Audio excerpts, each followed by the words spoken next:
Working in After Effects can become overwhelming rather quickly if you don't know how to both efficiently navigate and organize your projects. So this tutorial is designed to help all users, no matter the skill level, better navigate and organize their projects. I'll be working with this sample project, but feel free to follow along with your own files as these techniques are applicable to any After Effects projects. Now there are 5 methods I'm going to employ to better organize this project. And the first method involves creating folders in the project panel. Let's make sure the project panel is active by clicking in the dark gray area right here in the upper left corner of the interface. Then let's go down to the bottom of that panel and click once on the Solids folder to select it. And then click on the triangle to the left of the name to open the folder. And you can see it contains a deep cyan solid and a null object. Anytime you create new layers like a layer solid, null object, or adjustment layer, they'll be automatically added into the Solids folder. Now, if you right-click or control-click on the Solids folder, notice there's an option that's selected at the bottom of the menu. This means anytime we create another layer solid, null object, or adjustment layer, the layer will automatically be added to this selected folder as we continue working in this project. Basically, having this option means we can make any folder the Solids folder in a project. Or we could just rename the Solids folder if we wanted it to have a different name. I'll go ahead and collapse or close that folder for now since I'm fine with how it's set up. Now I want to create a folder for my different textured elements. So click once on the Use Canvas 2 JPEG file and you'll notice it's a texture. To see a more detailed view of that file, just double click it to open it in the footage panel. In this project we have 3 different textures. This canvas one, a concrete texture, and the rolled paint texture.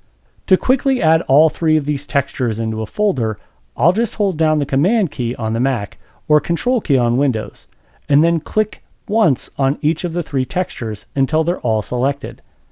Then you can let go of the keyboard and the mouse and just click and drag on one of the selected elements and just drag them down to the folder icon and then let them go.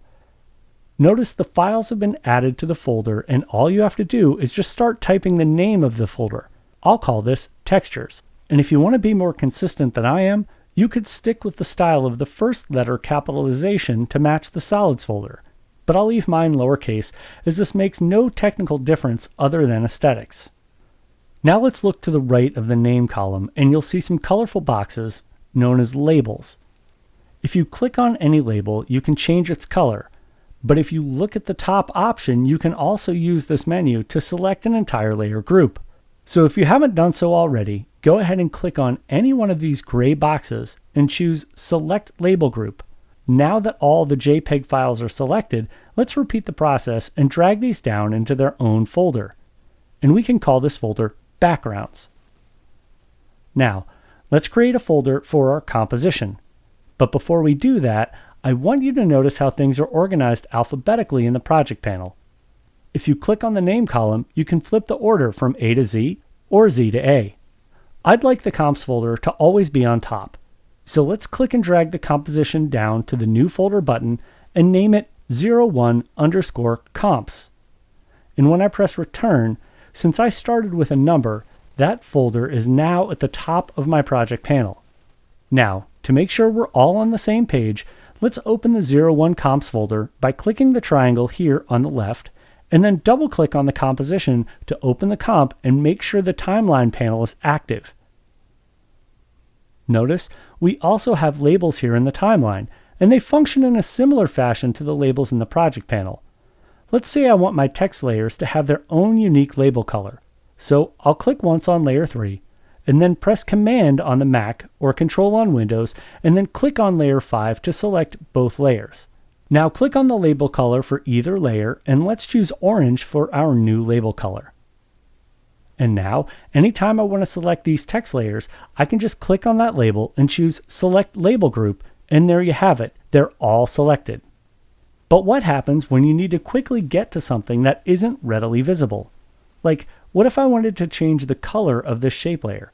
I'd have to select and open the layer and keep twirling open triangles until I got to the parameter I was looking for. Well, there's a better way.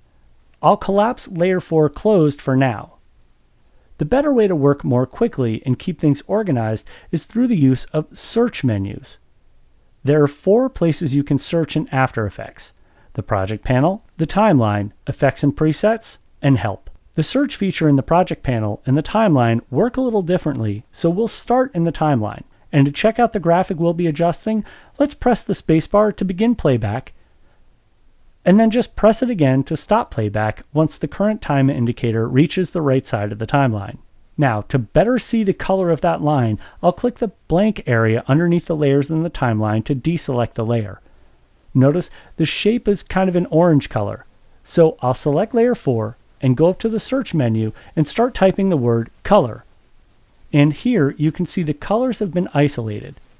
To change the line, click on the orange color well and choose a rich blue color.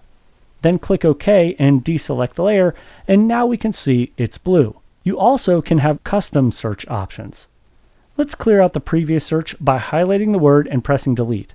Or you can just click the X here on the right side. Let's say I want to search for all the text layers. So I'll type the word text, and you can see anything involved with the word text has been isolated in the timeline. Also, any recently searched items will appear here in the top menu, unless it was already a preset search like color. If we keep looking down the list, I want to draw your attention to 2 other presets, and these are the missing presets. So if you have any effects that are missing or fonts that are missing, you can search for them here. And along those lines, you can actually type the word missing in the project search area to find any footage that you might need to relink. So let's say I want to have this text search set up as a shortcut all the time without having to type the word. Well, I can hover over the text and press Shift as I click on the word, and you'll see it's now listed in the bottom next to the other presets. Now, anytime I want to search for text, here, I'll just clear out the last search. I don't need to type the word text. I can just click right on the magnifying glass and click on text. Boom! There are all my text elements, no typing required. Now, it's important to note the search field functions based on what layers are selected or not selected. Since I didn't have any layers selected when I searched text, it automatically pulled up all options associated with text across all layers. But if I had just one layer selected, here, let me clear the search field with the X on the right. Now, when I use the shortcut to search for text, it only pulls up the results for the layer I had selected. Now, we've seen how to quickly select multiple layers using labels, but what if I wanted to group a bunch of layers together? To show you that workflow, I'll collapse layer 3, then select layer 2, and shift-click to select through layer 5. Now, I'm choosing these layers since they're all the layers required to create this title graphic. If we look at the parent column, you'll notice those layers are all using layer 2 as the parent layer, which is a null object we can use to reposition those layers. So I'd like to apply a drop shadow to the title, and rather than applying the effect to all the layers, I can just go up under the layer menu and choose precompose with all those layers selected. In the pop-up, we can leave Move All Attributes selected and rename the new composition Title Precomp, and then click OK. And you can see they've all been moved into one composition. So now I can simply go up to Effects, Perspective, and choose Drop Shadow to apply the drop shadow to the entire treatment. If you want to toggle the visibility of this effect, you can just click on the FX little button here in the upper left corner of the Effect Controls panel. And if you want to see the individual layers that make up the title again, just double click on the composition in the timeline to open the pre-composition, and there they are. Now let's go back to the Lucky Spade Presents comp so we can talk about one more method of organization: columns. Let's make sure and keep our project nice and tidy by clearing out the search field in the timeline. It's always a good idea to keep this field empty, so I'll just click the X on the right side. Let's make the project panel active by clicking once in the project panel tab. With this panel active, we can maximize the panel by either pressing the tilde key in the upper left corner of your keyboard or by double-clicking on the panel tab itself. Now, let's look at the columns we have available. We have the name column, labels, file type, size, media duration, file path, and more. If you want to see more columns, you can right-click or control-click on any of these gray areas at the top of the columns. To create a custom column, I'll go to Columns and choose Comment. Notice it added that column here on the right side.